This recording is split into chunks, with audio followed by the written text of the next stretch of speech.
You should probably tell our guests what we just figured out. The name of the song is...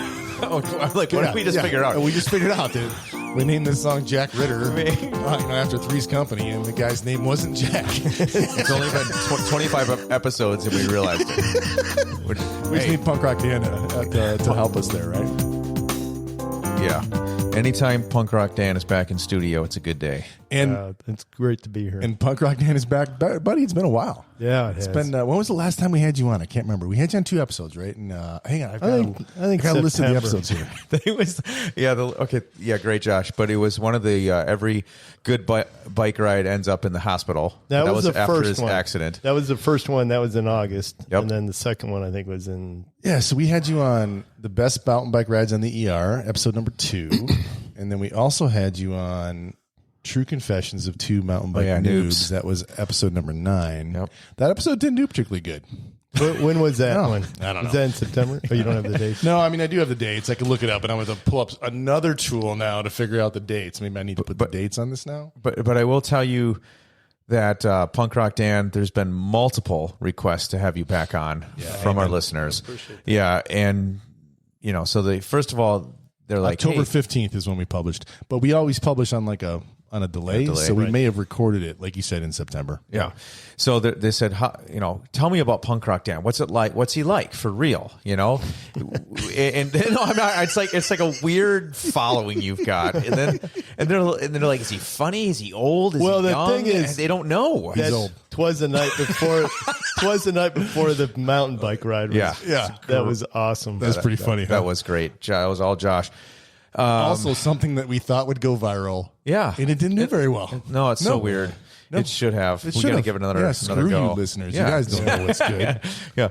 And then they also ask, how's Dan's body after the crashes? Oh, I thought this was like women. Oh, but we should tell Dan about our demographics. Yes, he would like to know that. Yeah, so our demographic, we already talked about this. I'm not going to go into this. No, too late. I already said it. Demographics. No, I'm not going to say it. Decided it's not appropriate. Let's keep going. Yes, keep going. And then you had a magic show recently. So maybe you can talk about that a little bit. Q&A for Dan? Yeah, this is Q&A. We've already kind of gone over his background. Yeah, we have. I just want to know, I think for the fans of PRD, how's he doing? Yeah, how you doing? How you feeling? What's been going on? So it's January, end of January, almost February 1st. Yeah. We haven't talked to you since September. Right. They haven't heard you since October. Right. What's going on, man? Well, just enjoying retired life. I'm the president now of the Society of American Magicians here in Tucson. So, of course you are. Busy doing organizing meetings, lectures. We had our big annual banquet not last weekend, the weekend before, and I performed some close-up, and it was a good time. Yeah, close-up magic, right? Close-up magic. Is it harder to do close-up magic versus not close-up? It depends. I mean, it's basically the same type of thing, and I think close-up is a good experience for people because it happens right in front of their eyes. Sure, sleight of hand. And a lot of people have, I was talking to my doctor, and I didn't have anything to show him, so next time I'll see him, but he asked me, what are you doing? I said, I'm a, sleight of hand magician, and he goes, he has never seen magic in person. Your doctor? Yeah. He's I've seen it on TV, but I've never seen it in person. So you had no trick you could do for him? Because I was running late. I was running late, and it was at the end of the appointment. So I'll definitely do something. You didn't have cards with you? Dan, I did, but I didn't have anything. Dan, didn't have anything queued up. Right. Ready to go. You should schedule an appointment with your doctor and just be like, I'm here. I'm here to show you some close-up magic. And then charge him for it.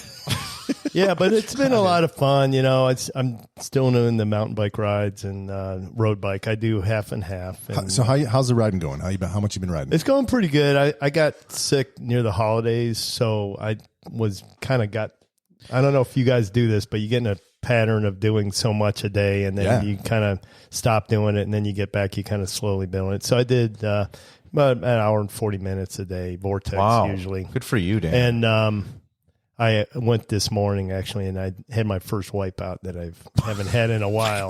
Oh, no. Yeah, it was just what happened? Loose sand. How bad of a wipeout? Not too bad, but I went down and I broke my fall right before some cactus. That's good. Huge cactus. But, that's good. But I still got some spurs from other cactus that was near the area. Yeah. So I'm lying in the middle of the of the trail, and I'm like pulling stuff out, and this guy comes by, and I've totally blocked the whole trail. You good, bro? And he's like, yeah. He's like, are you okay? No, I'm good. I'm just taking, cactus spurs out of my leg.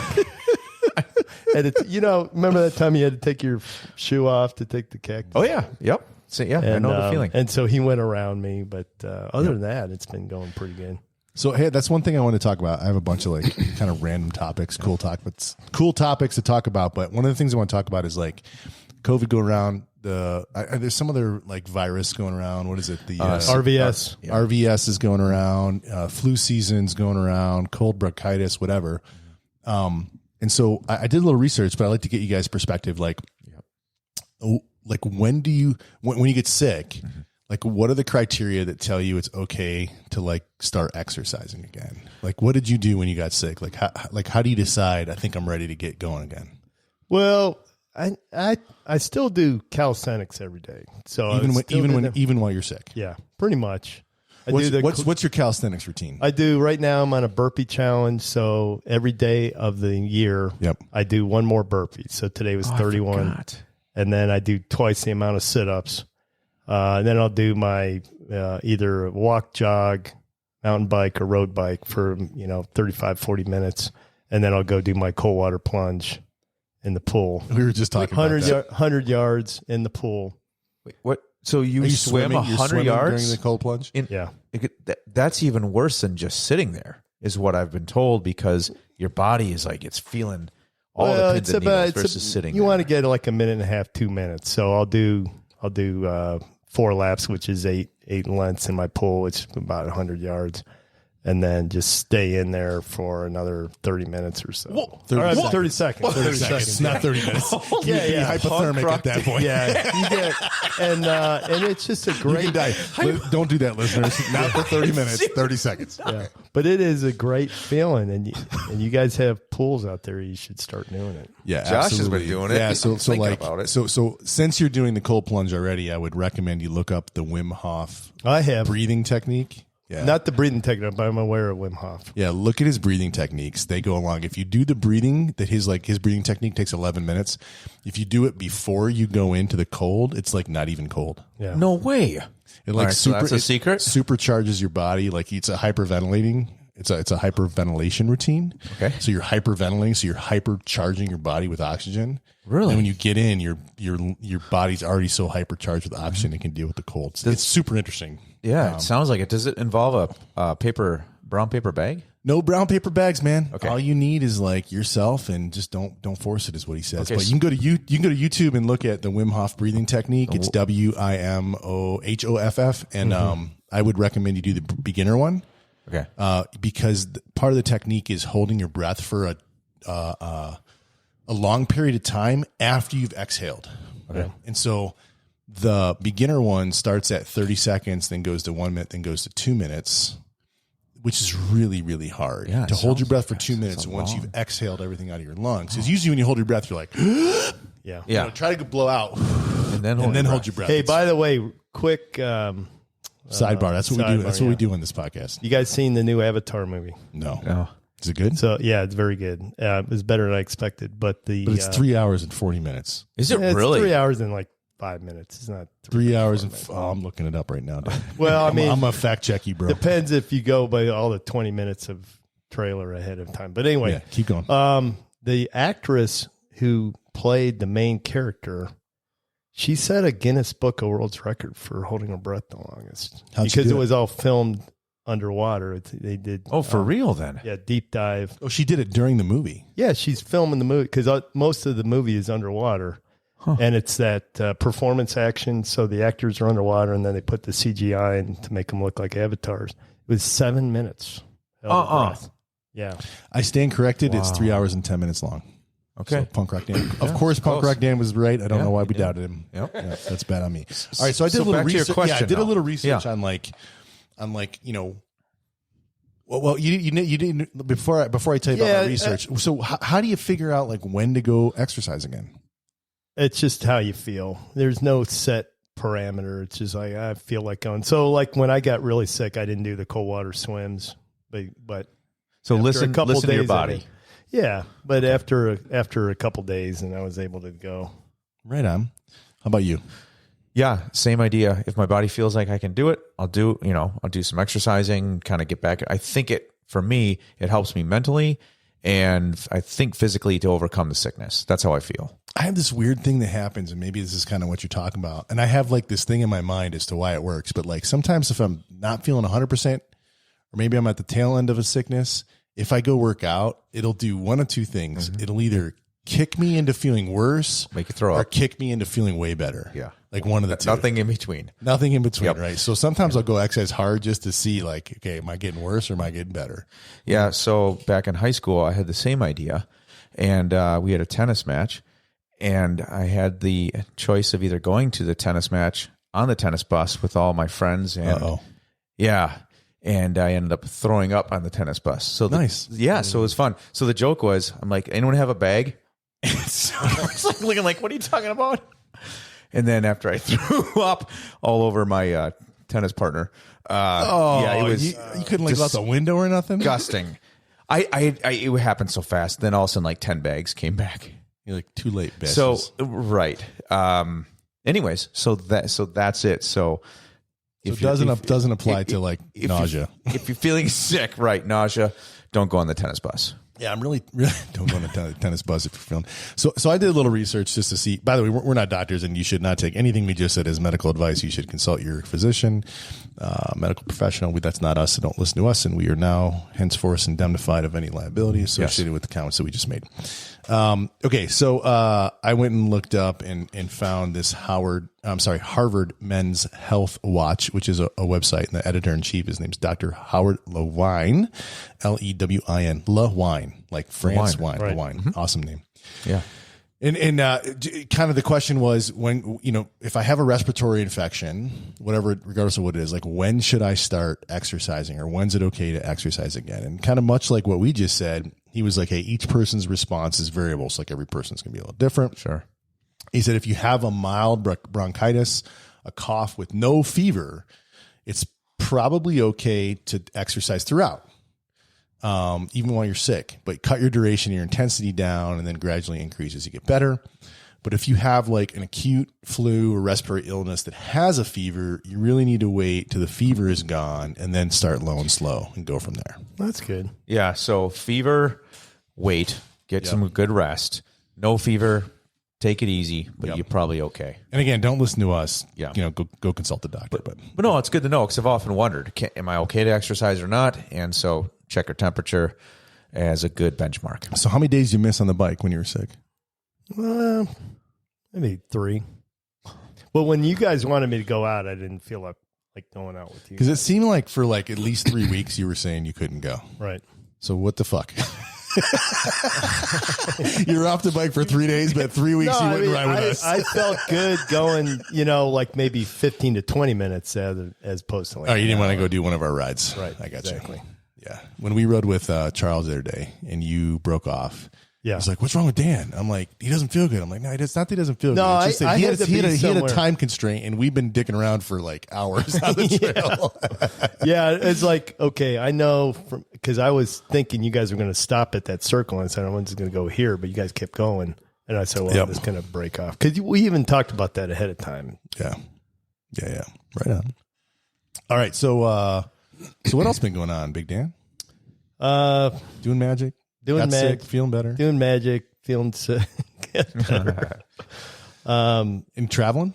Did you travel over the break? I did. I went to Orlando for a magic convention. Okay, first week of January. How's the Orlando Magic? It was good. It was a very small set, maybe 30 people. I can dig it. I'm trying to. Wait, hang on. Where is it? Oh, there we go. There you go. Say it again. Hey, Dan, how's the Orlando Magic? Great. Is it a basketball team? Yeah. So I didn't even get that until you said that right now. Yeah, so, Dan, you said there were 30 people there? Yeah, it's a small convention. Are these Some of 30 these conventions elite? are like 1,000. 30 people is not a convention. That's an orgy. Oh, No. no, Dan. Mike, remember when you were talking about blue material? Yes, I do. Blue. We learned what blue I'm going to material have to is. cut that out. We've started to edit these podcasts a little bit. Maybe I'm going to have to cut that one out. So are these top of the top? That's why there's only 30? They consider these kind of underground magicians, you know. Well, you know, some Dark. There's more. no, to the there's story. some really good. Was there a specific dress code? No. No. You didn't have to. You guys dress up in animal costumes or anything? Your clothes didn't have to match the deck of cards. All I can think about is I'm a big fan of come on, Josh. Is Arrested Development. Have you ever watched Arrested? I have. That guy's a dork. Yeah, it's funny, but that's what comes Is he to a mind. magician? Which guy? Yeah, He's that's an the father. illusionist. He likes Job. to do magic tricks. They make fun of him. Yeah. That's the thing about being a magician. It is dorky. It's not. It's because you're It's jealous. my- No haters. No. It's my like my friend. Don't you from think work. guys like Chris Angel like Dude, they're change, rad. Yeah, like, there's change the there- scene? There are some exceptions. You're But- one of the exceptions, Well, PRD. it's amazing. I appreciate that. But I do know, like, my friend from work, he's always like, nerds. They're haters. They're haters. Hey, PRD. No, it's like, and I'll show him some pictures. Like, yeah, these guys are nerds. It's awesome. I have a suggestion. Is there any way that you could put together a brief magic show out at the 24-hour? Like, if opportunity presents, you're like, hey, Dan's on this. we of should course. definitely. Wouldn't that be awesome? I'll send Todd. I'll send Todd a note and see if it Todd's it out. See if we can set up a. It's one of the top 30 at the Underground Orlando show. I don't know if I'm going to sell it like that. No, but I'm going to say I'll bring some stuff. we I'll have be the ready to head prepare. of the Tucson chapter of the. What is it? Society of He's the American Society of Magicians. American Magicians here. He would like to do a short magic show outside the beer garden. I don't know, but Close that sounds in like a great magic spot. outside the beer garden. Close. What do you call it? Close up. And Close up. Yeah. And should we like do it for donations for some charity or something? Great idea. Or donations to the Dan MacInnis drinking fund? No, we'll talk about it. This is a good idea. Yeah. Yeah. No, We it should sounds do like that. it'll be fun. Yeah, I can bring my flute as well. Yeah. Your jazz flute? Yeah, I've got a flute. If you could play the jazz flute out there like Ron Burgundy. Yeah, while he's doing his magic, I'll play the flute. It'll be great. I don't know if you're being sarcastic or serious. No, I'm really not. All right. Okay, where seriously were we? I have no idea. So we list. talked about the Just what virus else I've stuff. been up to. Yeah, what else have you been Yes. up to? Anything else interesting? Nothing special. Are you ready for this race? Yeah. Yeah. Yeah. I mean, But were you ready like 6 months ago as well? I think when we did the 24-hour before as a pre-ride, I Yeah. think I was ready. Okay. And are you good doing 4 laps? Yeah. That's our plan. Absolutely. Okay. Is that the plan? 4 laps? No, that's what I want to talk about. What is the plan? Is it going to be 1 lap at a time or 2 laps? I don't know. We figured that out, but like, Play it by ear? but are we? So we're gonna try to go out and do as many as we can. I think so until we throw in the towel and then all do our last lap together. Yeah, if we're going to do like I know you guys really want to do that last lap together, but if we do All 4 right. laps, We're and tired. I've already done 4 laps. Yeah. Y'all aren't going to get me to go out and do a 5th lap. I might meet you at the whiskey tree Oh, yeah. All and right. ride a mile with Where's you. Josh? Yeah. All right. Well, how long did the 1 lap take us? An hour and and hour and a half. 20? Well, it was a Hour lot 30? longer than that. Was it? Okay. Yeah, All right. yeah. It took us about like an hour and 40. Yeah, but we had 45. 24 hours. So We have 24 hours. right. Right. And there's 4 of us, and we want to do 4 laps each. Mm-hmm. So that's. Okay, so let's go 1.5 times. Oh, look at Mike's going to try to do math. Right. Public. It's gonna be- 1.5 times 4, which is 3, 6. 6 times 4 is 24. To 8 and Wow, that's 24 right there. Exactly. If we come in at 1.5 hours You already each. figured that out. I won't come in at 1.5 hours each. We won't. Okay, So we probably won't get 4 No, laps you're each. probably- yeah, but the last guy doesn't have to finish. He just has to be on the course. really? all right. At the he has to go out before 12. Okay. Well, that sounds good. All right, so we talked about travels. I need to fill up my wine glass. How yeah. you doing over there, Dan? You need some too? No, I'm good. You're good? Thanks. Cool. Thank you. Okay. Well, what I wanted to bring up is... now I know why you're good. He's got an empty wine bottle there. You already filled up. Okay, so guys, I wasn't sure. I don't know if you guys shop on Amazon at all, but this week... Absolutely. Yeah, this week I ordered... so I was on Amazon. I ordered a chicken and an egg. I'll let you know. That's the dad joke. I got it. It's that one. Yep. Well done. Well done. It's which one came first? That's the... Yeah. You don't like that one? It's okay. I mean, All right. it's good. It's all right. Around the globe. I don't know if you guys heard, but Conor McGregor, MMA fighter. Dan, you might appreciate this as a martial artist. Is that what you are? We should probably tell the world. I don't think we've told the world that you're a martial artist. Yeah, I did. I got a black belt in Tang Soo Do Mudakwon, and You just said a lot of words I don't know. well, Tang Soo Do Mudakwon, it's a Korean style based on Shotokan karate. So it uses traditional karate type forms, but leg techniques at Taekwondo. It's the same style Chuck Norris trained in Korea.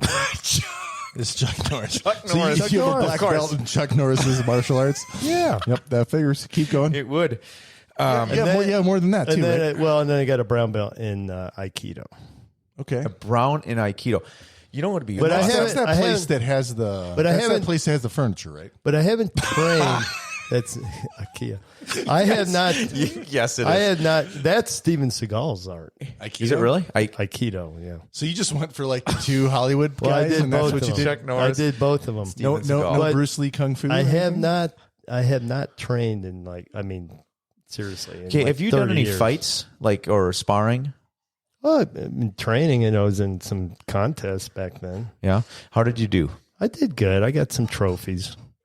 When you say good, you're very humble. Like when you say good, like world good or United States good? Not world good, just local tournaments. Okay. I'd win a tournament or All something. right, so after that the was magic show. That was like in 1990s, so All right, it's been 30 years since I've trained. Here's what comes to mind. The magic show, and then the picture of Snatch comes up from the movie where they have the bare knuckle fighting. You like Dags? Yes, and Punk Rock Dan gets in the ring with someone else out there who does martial arts, and let's see his Chuck Do you want Norris. to do a martial art exhibition? Exhibition as well? He's going to be famous out there. All right, anyways, so I don't know if you guys heard, but Conor McGregor was struck by a car in Ireland. He said it was on his Instagram. He said it was a sun trap. The driver could not see him at all, and so he got hit by the car. And he says he was thankful that he had the wrestling and judo, which gave him an awareness of landing, which saved his life. Yeah. So Dan, I don't know if you can talk to that at all. I can. There's this. There's what we call Aikido rolls, where you basically can jump. I love sushi rolls. I was just going to say that sounds really good right now. No, I think this is a different kind of roll. Basically, you form your arms in like a circle, and you can jump like 10, 15 feet and just land safely because your body rolls and you basically roll like a circle. That's called an Aikido roll. Aikido roll, yeah. Okay. I can definitely relate to that. Be like spotting your landing and awareness of that. Well, it's just a way to land safely without hurting yourself. I got a serious follow-up question here. I need to know, where was the Aikido roll when you cut your leg? There was no Aikido roll. Okay, Josh, I don't know if you saw it, because the pedal caught me. Yeah, so the pedal cut off your Aikido roll. But I did do a fall on my break today when I fell down. Okay. I don't know if you saw it when you did crash. That is one of the first things you learn when you do martial arts, how to fall safely. Well, I'm not joking on this. I'd like to actually learn that, because whether you're mountain biking, skateboarding, or whatever, I think knowing how to fall is a good technique, especially as you get older. Right? That's a big Absolutely. thing. Like Maddie Skonder did a little bit of this, but Maddie's still doing parkour. Yeah, he's so good at that. He has learned. That's one of the things that they do too. Is they can, they jump off buildings and stuff. And I love watching those guys. Maddie can teach you how to fall. Yeah. Okay. Yeah. Right on. And then another technique is a parachute landing fall. Okay. So when you like come flying down. squirrel. No, when you come down on a parachute, you learn to fall so that you hit your calf, arm, or I'm sorry, your calf, your thigh, and then the side of your body, and then you roll over. When you come down, they call it a parachute landing. So you intentionally on the side of your body to take that impact? Well, no, you come down. I think I can demonstrate here real quick. All right, here he's gonna show us. Gotta get the I'm gonna video. explain it. There's Dan. He's standing up, taking his headphones off. Okay, so parachute roll. He kind of. Oh, okay. He just did it. That was pretty awesome. I don't know how he didn't hit his I head on my don't know. Okay, I've been on the fence on whether or not we need to go to video. I've now decided That's it. we absolutely need to go to video so we can get moments like what just happened and get it on camera. Can you appreciate that? No, So what I saw is you broke the fall and you rolled. Right. So I went to that training. You went to airborne? Yeah. have you jumped out of an airplane, Josh? No, I never have. Okay. And so I'll tell you the story. I never have. That's the whole story. Okay. All right. But they did teach us how to in survival school. They did teach us if we were to jump, like what we were supposed to do, and we'd It practice was those. the PLF, yeah.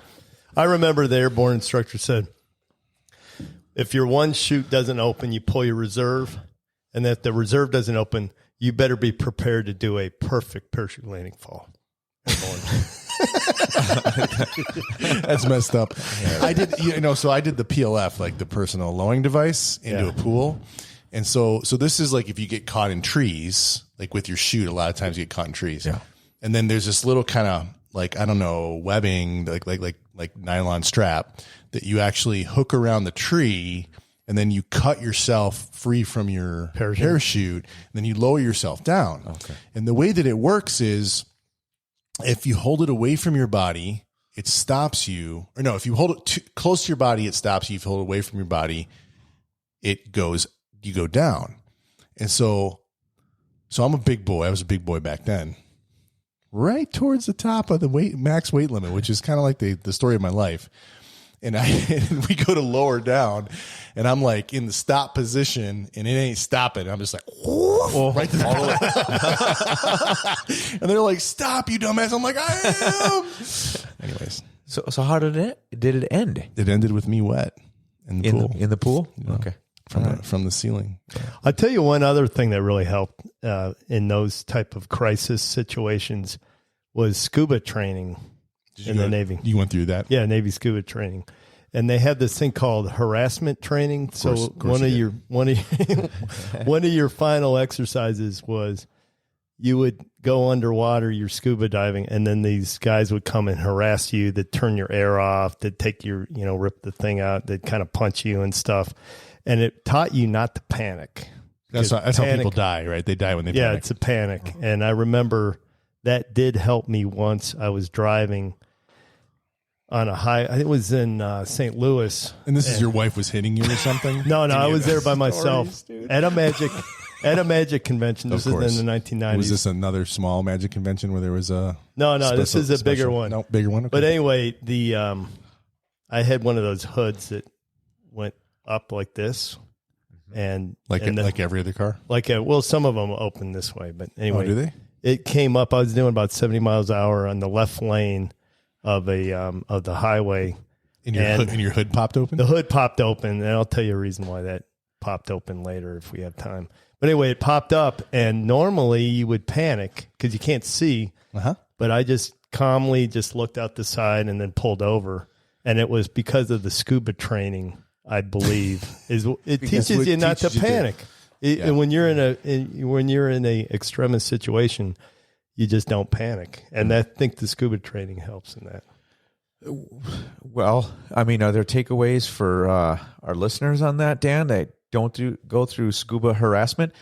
I mean, what comes to mind is the movie Tommy Boy. Like, don't panic. That's don't panic. Right. How do you not panic? I mean, is there some techniques that you can do? The breathing.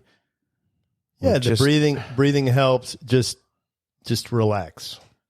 Okay. Chill, man. Yeah, Just exactly. chill. All right. Because that is what will kill you, especially The panic, because you don't think clearly and make good decisions that way. Exactly. Okay. So interesting. So I want to pivot a bit, if that's okay. Yeah, please I want to pivot to we've had some broken bike stories lately, and I think I've got one Mike's got a funny story, and Dan, you've got the best story. So tell us about like the last thing I know that broke on your bike, and like what you did before you were able to resolve it. Right. Tell me the story. So it was actually, we were at 24 Hour, and we went down that, what is the name of that jump at the it's very like a rock drop. The rock drop. And so I did the rock drop. No, he didn't. I dropped. You tried to do the rock with drop. an Aikido roll. I did go down it. Yes, you did. And I just didn't pull the front. Because I didn't realize at the end there would be that large drop. Yep. And I just went down, and it just smashed my gear shifter, and it was broken off. And so I did glue it back together. It was like plastic, or it was a plastic thing. I glued it back together, and it worked fine. There's a SRAM NX derailleur shifter just for and it 12-speed shifter. It worked fine for maybe half dozen. 10 rides or so, and then finally it broke, and then I said, well, I knew it wasn't going to glue back together, because once you glue it and it breaks, it's not going to glue back together. So I just would hold it in my hand when I need to shift it, and I would just squeeze. Okay, we need to put this in context, right? Like, so Dan Drake comes up to do a ride with us, and his shifter is broken off the bike. He's kind of got it wrapped around the cables a little bit, and it's just like hanging loose underneath his handlebars. And I'm like, Dan, are you going to ride today? He's like, oh yeah, I'm good. I'm like, what the hell you mean you're good? Your shifter's broken off your bike. He's like, no, it's fine. Watch. And just grabs it and kind of, I don't even know what you did. It's like one of those blood pressure balls. Yeah, you just like pump it like a blood pressure ball. That's exactly what it looked like. And it shifted. And you did a whole ride with us. Of course. Yeah, you probably did many rides. It's not fine, Dan. It worked. No other person would ride that. Did you get it fixed now? Yeah, but I need to adjust it because it's not. Oh, that's what you're talking about. Yeah. But I did get a better one. I got a metal casing instead of a plastic one, so that's better. So let me tell you like my story real quick on what broke on my bike, and like and maybe we talked a little bit about some of this, but like, I bought the 2020 bike of the year, budget bike of the year from Pink Bike. It was a Vitus Mythique 29. It was $2,400. It was kind of during COVID, so it was hard to get bikes. It was available, good price. Dior build, Dior everything, kind of off-label WTB rims with off-label hubs. Had a Marzocchi on the front, inexpensive RockShox on the back. And so that bike just rode. I mean, it was just so amazing how well the bike rode. Yeah. And I loved that Marzocchi fork, but I went through two of them and just destroyed. Like, they just kept developing bushing play, and Fox owns Marzocchi, and they were great. And eventually I just got a hold of Fox, and I was like, listen, I don't want to deal with this anymore. And I've had this bike for less than a year. I've had this bike for 10 months. So we replaced after the fork's been serviced twice into the Fox factory. I finally was like, I'm done. I want a Fox 34 factory, top of the line. Will you give me a discount, and you can keep that Marzocchi that keeps breaking? And they said, yeah. So they gave me a discount. Great. So it's got Fox factory in the front. Then I went through two different sets of wheels that I ruined the hubs on, probably because of my weight, because I'm a heavy dude, and finally bought a set of XT wheels, which I highly recommend. We've talked about them on the podcast before, but for $400, and they've held up just swimmingly on every bike that I try them on. Nice. Then the rear shock, which was a low-end kind of RockShox Deluxe, just stopped holding air. And so I'm like, screw it. Bought a Fox factory for that as well. So that bike was built. Then replaced the drivetrain because that was jacked up. So put an XT drivetrain on it. The brakes, I wasn't digging really, so we went and upgraded the brakes. We got SLX brakes on it. The dropper post died, so I put a new drop. Now again, I haven't had this bike a year. It's been 8 months. Dropper post died, so I replaced the dropper on it. You've changed everything except the frame. Yeah, the frame and like the handlebars. Oh yeah, and handlebars. And the stem. Yeah. No, I put a new stem on it too. Okay. And a new seat. So the cranks. Oh, yeah. I also 170s? changed out the cranks, and no, they came with 170s. No, okay. I think I still I know that was on a different bike. I still have the same cranks. It's got the Dior cranks. Those are working great. Okay. So and then I took it up to Mount Lemmon, and we was riding Prison Camp, which is a blue trail. and came down that trail. And then on Saturday, I went to go for a ride and took it out, and the frame was cracked, like right at the top where the top tube intersects with the seat tube. So I'm going through the process of a warranty. I bought it from Wiggle, which is wiggle.com, which is for our U.S. folks, like the folks I think in Europe and in England will know Wiggle, but for those in the United States, it's kind of like Jensen's. So it's like an online retailer. Right. So I bought it from Wiggle. First, I tried to do the warranty through Vitus, and they said, "Hey, since you bought it through Wiggle, you need to do the warranty through Wiggle." So I'm going through that process right now. It's still covered? We don't know. I don't know. We'll see. We'll see what they give us. But I'm thinking about a new bike, and I'm thinking about the Guerilla Gravity. That bike looks so cool. Kind of that carbon. Frame, it's like really beefy carbon. Yeah, it looks real strong. Yeah, so I have, and I still think very fondly of Vitus, and I still think very fondly of that Marzocchi fork and everything besides the wheel set. I think the wheel set probably was garbage, but it was a $2,400 bike. I can't be upset about that, right? And I'm a big guy, and but I'm super bummed. I never thought the frame would break. I know. Well, I remember you got that bike, you went from your Surly to that bike, the modern geometry, the full suspension. Yeah. You were instantly so fast. I could not catch up with you. And you're like, when can we ride next week? You were like, every day you were riding. I know. Yeah. You put a lot of miles on that bike in the 10 months. But yeah, that's a super bummer about it. I hope they warranty it. And yeah, we'll see. Yeah. So you bought a new bike. Yeah. So finally, I made the decision, got a great deal on a Specialized Stumpjumper alloy. Yep. And it arrived on Sunday, so it's a couple days ago. And Josh was helping me put it together, and I had one job to do. Job. We took out the back wheel. I said, "Hey, take off the dork disc." Yep. And so he was taking the dork disc off, and I was kind of unclipping the rest of the bike from the and what happened? So the dork disc, I cut it, and I was trying to take it off, and I didn't quite realize you're not supposed to pull the hub off to get the dork disc off. So you pulled on the cassette. I pulled on the cassette. That's more the word for it. And then the cassette came so the cassette. I'm not familiar with the cassette. Basically, so you know that big thing on the back that's got all the gears on it? Yeah. That's your cassette. That's it. So it's screwed on into your hub, and there's a part of the hub, the free hub, that's like pressure fit into the actual hub body. Does it include the dork disc and the pressure fit? No. Dork disc is kind of floating behind, like attached to the spokes. Okay. So he pulled away. He pulled and basically pulled apart the hub. Yep. Brand new bike. Never been ridden. So excited to ride it. The cassette drops on the ground, which is never good for a cassette. And then couple parts went flying. I'm like, I don't know if that's, what that is. Turns out it was a spline with a spring. We found the spline. Pawl. Sorry. Pawl. Yeah. Pawl. Yeah. So there's 3 pawls inside that hub. Yeah. Thank you. The pawls. And so we found the one pawl that fell out, but the spring we could not find, of course. It's like tiny. Minute. Yeah. So brand new bike. And we have this I don't even know, micrometer. You can't find that thing, huh? No. It's gotta be somewhere. We looked forever. Searched. We even looked with like a magnet. We have like these magnet sticks. We looked everywhere. We couldn't find it. So it was kind of a bummer, but Josh, of course, pulled one of his many wheels down and with a SRAM cassette, and we hooked it up, and I got to ride it that night, and it feels fantastic. Yeah, I had a different back wheel in the shop, so we put a different back wheel on it. Yep. And now we're working on fixing that back wheel. Yeah, so we'll get that done, but man, does it make a difference compared to the older geometry hardtail. I am a believer now. And Mike and I have a lesson on Sunday. Oh, yeah. On Mount Lemon. With cool. Tara from Homegrown.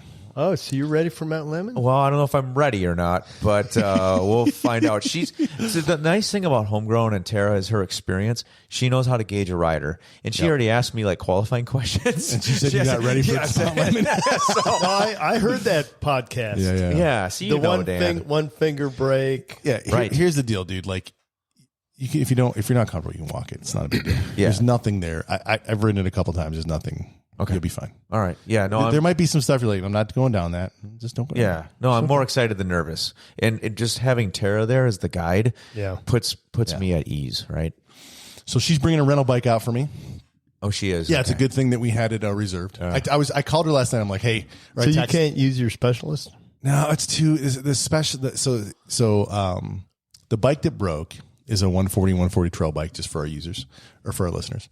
The bike Dan's referring to is a Specialized Epic Evo, and it's like 130, 120, and it's really kind of different build. It's more for cross country. So this is kind of more gravity centered riding up there. So I need a bigger bike, different geometry, different travel. I mean, to be honest with you, Dan, yeah, people ride it on hardtails. And my wife has ridden that trail and even harder trails on her cross country bike. Mm-hmm. I don't have those kind of skills. Yeah. So I need to rely on like the bike to help get me down. Yeah. I can't take an underbiked situation out there. I would be hurt. It'd hurt you. I would get hurt. Yeah.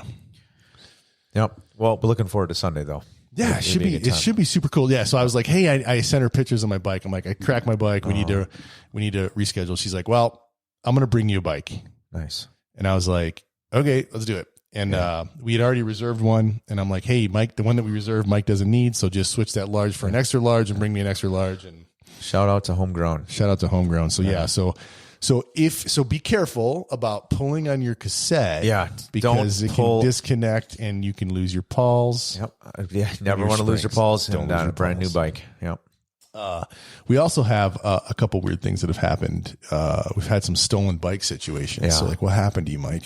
Yeah. So 2 weeks ago, my oldest son came over to visit with his friends. We left our garage door open. Now we live at the end of a cul-de-sac, and the garage door was open for about 45 minutes. And during that time, someone must have come by and stole my son's 20-inch BMX bike, which he's had for about 8 months or so. Great condition. And it was just easy snatch and go. And it was very unfortunate, obviously, but it's just a good lesson. Close your garage door for me. Yeah. You know, Josh, I know you've had a similar situation. Yeah. I mean, years ago we were talking about this, and I know this happens in our local area, and I got to imagine it kind of happens worldwide. Yeah. I'm having second thoughts about telling this story in case there's any thieves out there, but I'm just going to assume that our listeners are like respectable mountain bikers and not like thieves. But at least here in the local area, what we found out is that the thieves will drive around and they know where all the high end bikes are in Tucson, and then they will drive around and look for garages that are open, and or they have these little buttons. These little contraptions that will kind of run through all of the frequencies for all the garage doors. Like scanners. And it's funny, I used to have one of these things that you can turn off televisions with. And my father-in-law would go like down to the University of Arizona, and we'd walk into the bars and like, no way, and turn off every TV in the bar. Or you'd go to like Best Buy. And you can turn off every TV at Best Buy, or you could just be like walking down the street. We were walking down like downtown, like through the U of A, and you'd see someone like watching TV in front of their house, and you just click the little scanner, and eventually you would turn the television off. I never heard of that. Yeah, I'm sure you can buy them on Amazon or whatever. But my father-in-law did that. Yeah, dude, we had a blast with that thing, dude. You'd just be sitting there at a bar, and you'd be like sitting there eating or drinking, and you just click the button, and all the TVs go off, and people were at the bar like, what the hell just happened? And they would go turn it back on. Like that sounds very mature, right? You would totally do it. I would laugh. It's a blast. As a matter of fact, I'm going to try to find one for when Easy comes out. That'll be a good thing to have. But they have those for the garage door openers as well, and so for the garage doors as well. So they'll drive around and click that thing, and then it'll open all the garage. The only problem is when they click it, it'll open like every garage door within like, so you have to be quick about it. But one thing we figured out, and again, I had an Ellsworth bike stolen from me. It was the garage door was open, so same kind of thing. Yep.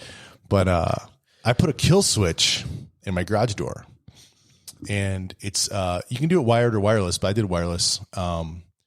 And so effectively what the kill switch does is it basically you plug the power cord from the garage door opener into the receptacle. So it interrupts it basically. Yeah, basically interrupts it, and it's got a remote that I just put right next to my garage door. And so at night or when we're gone for long periods, I kill the garage door opener so that no one can open it. But Dan just showed me that there's a way that you can get it open manually. So I'm thinking in my head on how I can prevent someone from sticking. I didn't know that. Yeah, things up there. Yeah. So after this happened, he started talking. You always want to prevent people from sticking things up there. Okay. Yes. All right. On that note, so I was talking to some other people, and the more people you talk to, this happens to a lot of, unfortunately, right?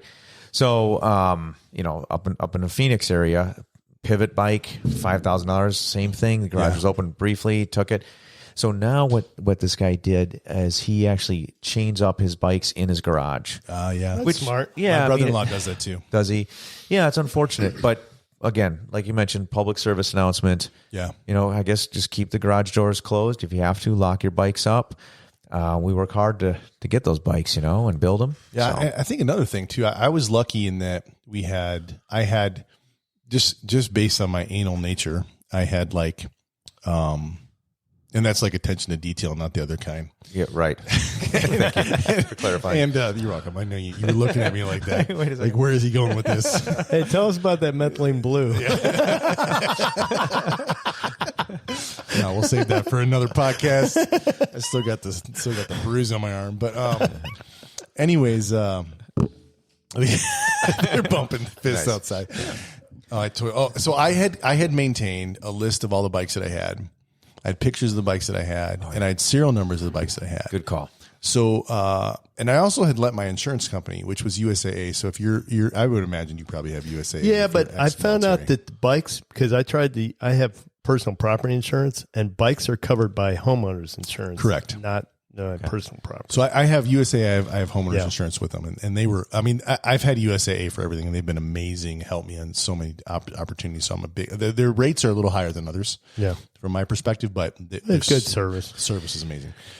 So so I had no problem getting a replacement bike. The weird thing is when they found the bike though. This is they found it. Yeah. So I got a call from Tucson Police Department saying, "Hey, we found your bike. It was pawned at a pawn shop down 22nd, kind of west side of town. And you can come pick it up." Now I had already filed a claim with my insurance company. I'd gotten the money. I'd bought a new bike. And so I called my insurance because I was like, okay, I can't really go pick this up because that would be insurance fraud. Right. I think. Right. I don't know the rules here, right? So I called my insurance company. I'm like, hey, it was an Ellsworth bike. It was an $8,000 bill. Wow. Man. And so I'm like, what do I do? Like, can I go pick it up? Or not? Like, can you guys? Because a lot with cars, I guess what they do is they sell it back at like some kind of salvage rate or something like that. They have like a mechanism to do it. They didn't know what to do with this bike. They're like, well, we have no process for this. You can't go pick it up because we've already paid you out. Right. I'm like, and you got the same bike basically. I bought exactly the same bike. It wasn't exactly trashed. the same specs, everything. Oh. I bought. Yeah, it was in good shape. Okay. So they said have the police department donate it to the Goodwill. Oh, cool. And they did. And I told everybody I know. Oh, and everybody I know went to the Goodwills to try to find that bike. Did they find it? It never found it. I don't think it ever made it out of the distribution center. Yeah, I right? think I'm they sure when thought, it got donated, they'd be like, "Hey, there's something special about this bike. Maybe we shouldn't just put it in a store." Yeah. Nice. I don't even know what happened to it. But I like what you said about taking pictures or writing down the serial numbers of all your bikes and keeping those in a good place.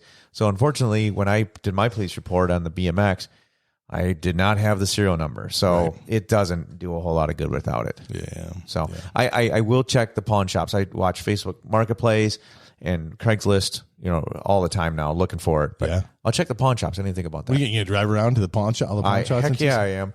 Really? I went to the homeless camps in my neighborhood. Are you kidding me? No, that night I went with my neighbor. I said, hey, let's go and talk to some of the homeless. Because when I skateboard in the bus stop right there, some of the guys will come out actually. And they'll be like hanging out and just kind of talking to me, whatever. It's kind of funny. So I don't know a lot of them anymore, but I used to. So I went down there and he's like, hey, present yourself. He's got a tent set up and I said, hey, someone stole my bike tonight. He's like, terrible people. I said, have you seen it? You hear anything? Please let me know. So he was cool. He just wants to live life down in the wash there, So I got a funny story about a stolen bike, another one. All right. And I maybe we shouldn't tell a story, but I'm going to tell anyway. So this is my brother-in-law, Jason. Yeah. And he was riding on the loop, which is a paved trail that goes around our city. and it's like 60 60 miles, miles, but yeah. there's more. You can actually do more than 60 miles if you want to. It's kind of like offshoots and Can stuff. you do it all road bike? I do it all road bike. Yeah, absolutely. I need to do it. I've never done it. You want to do it? Yeah. Let's do it sometime. Yeah. It's a fun ride. We should do it. Takes me about 4 hours to get this through 60 miles. Yeah. I'm not very fast, but whatever. It's fun. So I went out. So he went out and rode, and he went into a gas station to like get a Gatorade or something. Came out, and his bike's gone. And they knew. So at the gas station, they kind of had an idea of who did it. It was like a kind of a local guy that lived like a homeless guy, kind of lived in the local area. But there's these underground tunnels all over around downtown. So this is kind of like at Speedway and like I-10, like that area, that gas station right there. Oh yeah, I can picture it. And there's tunnels somewhere around there that kind of go under, and they're like a lot of tunnels, like long distance. So he comes home and goes back out with tactical gear. No kidding. And just like he's in a video game, he goes into these tunnels. Really? By himself? By himself with his gun drawn and his Really? his flashlight, tactical flashlight. Wow.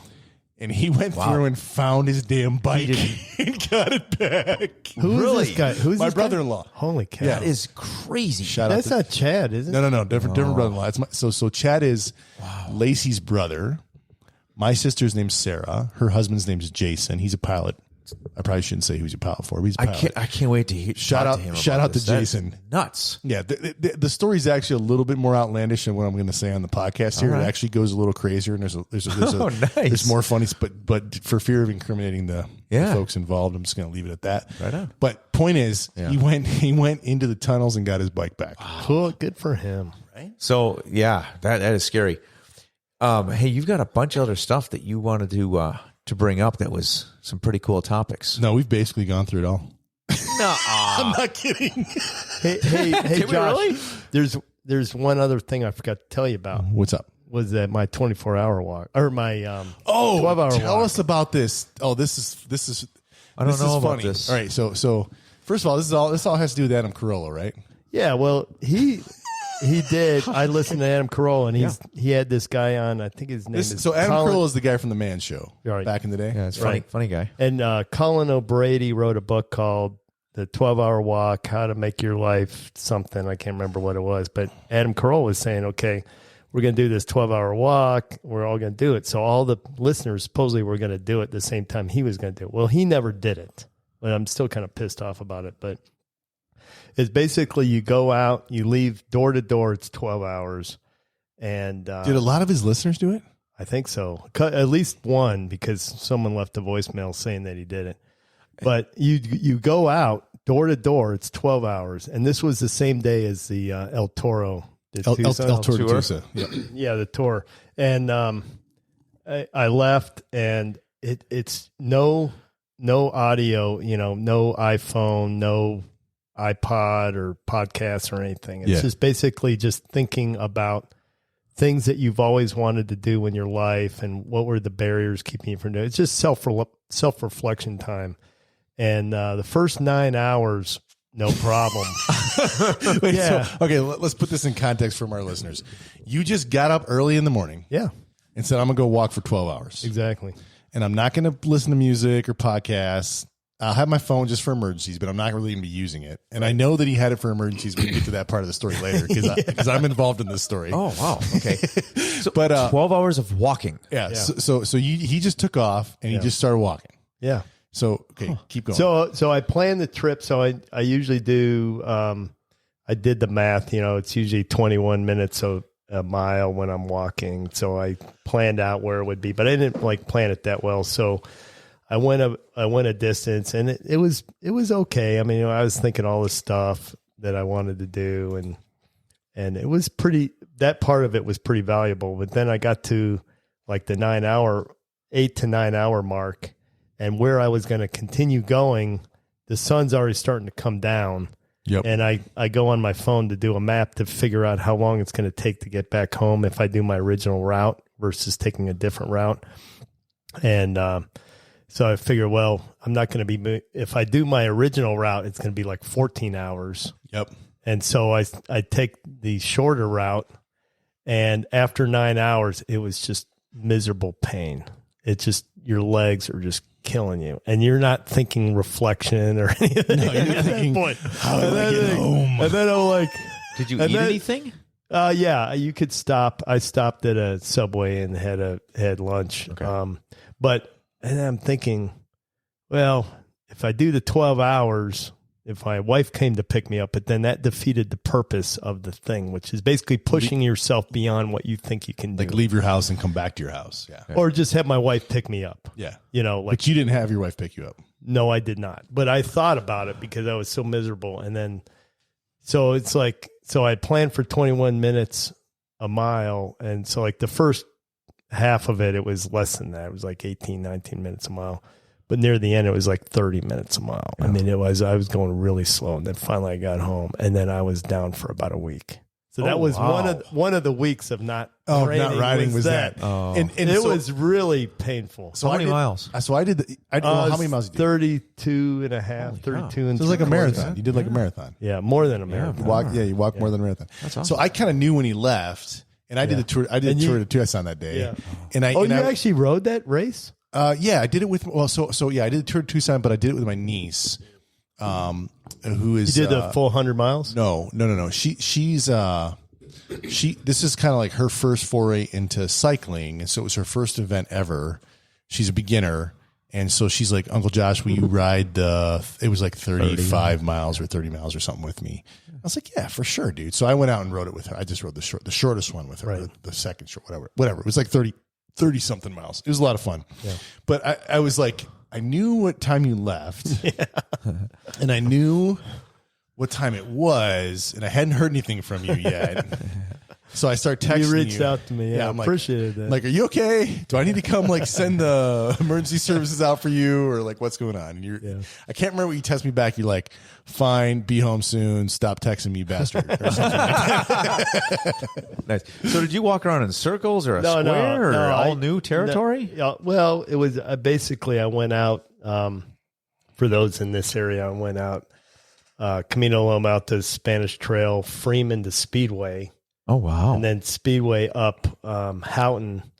And then I was going to plan to go all the way to Marianne, Cleveland, and then come back, but I ended up going to Valencia. Dude, that is a long And then walk. Spanish Trail. Yeah. Wow. So good experience? It was a great experience, and I'm probably going to do it every year. Nice. I recommend you read the book before you do it, because the book is extremely inspirational. This guy who wrote the book, he's just amazing.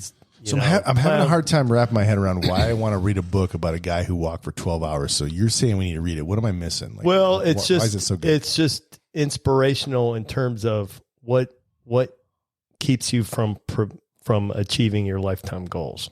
That's basically the point of this. We'll have to put a link in the description here. Yeah, we definitely. Yeah, I'll look it up and find out about it. But and then because I did the walk before the 12-hour walk, and then once I'm reading the book. I'm about 80% through it right now. Oh, so you're not through the book yet? Not yet. Okay. No, I'm like 80% through. But I realized had I read it before, it probably would have been a better experience for me. But I did it. Is that because it would have framed your thought process while you were out there? Yeah. But it's really about pushing yourself beyond what you think you can do, which is why I'm glad I didn't have my wife pick me up, because that would have defeated the purpose of me. And I think in terms of physical, it's probably one of the hardest things I ever do. And I do want to say one thing. This is definitely type 2 fun. So when you talk about type 1 versus type 2, it's been a while since we talked about the different types of fun. One of my regrets from not making it through flight school was I never did SEER school like you did. You never got to go to SEER school? No. So you flew, but you didn't go to SEER school? Well, I didn't finish because I disqualified. But I remember that everyone I've ever talked to, of course, you can't really talk about the details of it. No. But it is definitely a life-changing experience. Yeah, you go into torture resistance training and as one type of person, and you come out as a different type of person. And because I flew on reconnaissance planes, so SV-81, that's the old moniker. I don't know if it's the same. That was kind of like the regular series school. And there was some level of torture resistance training. But then if you were an intelligence agent, you got to go to SV83, which they call advanced beatings. You got to go. So you got to go to like the crazy, like torture resistance training. That was what you experienced? I went through those. Yeah. I went and I literally came out a different person for sure. Like better, worse, just different? Better. Yeah. Really? So this 12-hour walk was definitely a type 2 because while you're doing it, it sucks. It is just. Yeah. What would you do? Is there something you do different other than read the book first?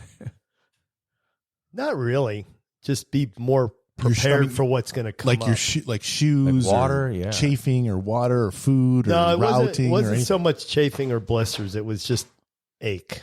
It was just very painful walking, and you don't think it's that bad, but when you're doing it, it's like it's probably like the wall when you're running a marathon. You know, you hear the stories about you get to the 20-mile mark when you're running a marathon. It's probably similar to that. Did you get the second wind after that 9-hour mark, or did you just have to frickin' push? I just had to push through it. But you actually did more than 12 hours, right? If I remember. Yeah. It was. It came out like 13 hours and 20 minutes door to door, and it actually was 12 hours 20 minutes actual walking distance. Because you stopped you stopped at Subway. Where else you stopped? Yeah. Mostly just Subway, but you just stop for a couple minutes, take a break. But that was the whole point of the walk. It doesn't matter what your distance is, right? Is as long as you're continue to do it for 12 hours. No electronics. And it was, 12 hours. And that was the other part of it. It was, you think that initially it was going to be that lack of stimulation of just doing nothing for 12 hours. And I've thought about doing a 12-hour bike ride. It would probably be very similar without the physical stress of the walking and just doing 12 hours. And you got to do it by yourself. So you can't do it with someone else, and you can't have any music or anything distracting you. Well, let's go ride the loop first before you try. I definitely would like to do that. You want to do this weekend? Sunday, maybe. Yeah. I'm tied up Saturday. Dan, you mentioned the recovery. Oh, I can't do it Sunday because we got our lesson on Sunday. Yeah. Okay. You mentioned the recovery was a week. Is that typical? Anything that could help so the recovery is a little faster, or is that just part of the deal? I think it was just part of the deal because I was basically limping that whole week. Huh. I mean, it was tough. It was rough. That was one of the weeks that you were like, I can't ride, guys. I can't ride. Well, anyway, I forgot about that part. No, that was awesome, man. Thank you, Dan. It's been super great having you back on the show. You got another question there or something else you want to go into? No, I think that covers all that was on my mind. Yeah. Good. We really enjoy spending time with you, brother. We're gonna ride tomorrow morning. Yeah. We are. Mike and I are. Yeah. Oh, what time? Before work. 6:50. Are you still in tomorrow? Yeah, I'm still in. 6:15. Yeah, sounds good. Yeah, all right. Just do an hour at the Vortex. Yeah. Gulch. Yeah, we'll be out there. Okay. We'll be out there 6:15. So all right, sounds good. Do that, and good to have you on, brother. We miss you, and hopefully to get you on more often in the future. And man, we're gonna go to this 24-hour race. It's gonna be fun. I'm gonna try to bring some of this podcast gear out there with me so we can do podcasts out there. We'll see how that works. Yeah, all right, sounds good. I don't know if it's gonna work or not, but we'll figure it out. Yep. Man, we love you. Cheers. All right, thanks.